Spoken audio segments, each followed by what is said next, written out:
Sa iba pang mga balita sa probinsya, senior citizen inatake ng mga bubuyog sa Negros Oriental. Grain operator sa Bacolod City na kuryente habang nagsasagawa ng clearing operations. At bilang ng mga nasawi sa gupit ng Bagyong Tino, pumalo na sa 232. Detalye ng mabilis na balita, hatid ni Andy Narce ng Kalibo Cable News. Umakyat na sa 232 katao ang naitalang nasawi sa gupit ng Bagyong Tino ayon sa NDRRMC. 150 katao ang naitalang nasawi sa Cebu, 42 sa Negros Occidental, habang 21 sa Negros Oriental. 112 naman ang bilang na mga nawawala, habang 523 ang bilang ng mga nasaktan.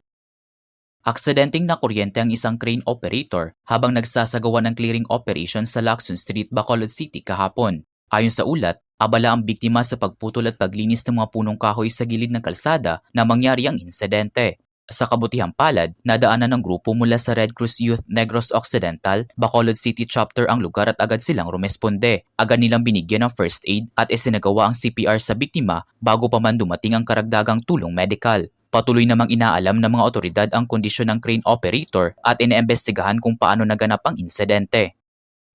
Halos mamaga ang buong katawan ng isang senior citizen matapos siyang atakihin at kagatin ng mga bubuyog sa loob mismo ng kanyang bahay sa sitio Maihaw, Barangay Cabulacan, Santa Catalina, Negros Oriental nitong nakaraang Sabado. Makikita sa video ang matanda na maga na ang mukha at katawan na tila hirap na makalakad habang bakas pa ang mga kagat ng bubuyog sa iba't ibang bahagi ng kanyang katawan. Agad namang isinugod sa ospital ang biktima upang mabigyan ng lunas. Andy Narce para sa All TV News, Channel 2. Nagpaabot ng mensahe ang hari ng United Kingdom na si His Majesty King Charles sa mga nasalanta sa Pilipinas bunsod ng mga nagdaang kalamidad. Taus-pusong nakikiramay ang hari ng UK sa mga pamilyang nawala ng mahal sa buhay sa mga dumaan na kalamidad sa ating bansa tulad ng lindol at bagyo. Nagbigay pugay ito sa mga emergency responders na inunang tumulong sa rescue efforts sa kabila ng pag-aalala sa kanilang sariling mahal sa buhay. Alam din anya ni King Charles ang mga nangyaring kalamidad sa ating bansa at ang paghihirap ng mga nasalanta sa epekto ng dalawang lindol nitong Oktubre. At yan ang mga up-to-date na balitang nakalap ng All TV News ngayong hapon. Para sa iba pang balitang mabibilis, bisitahin ang aming website alltv.ph/news.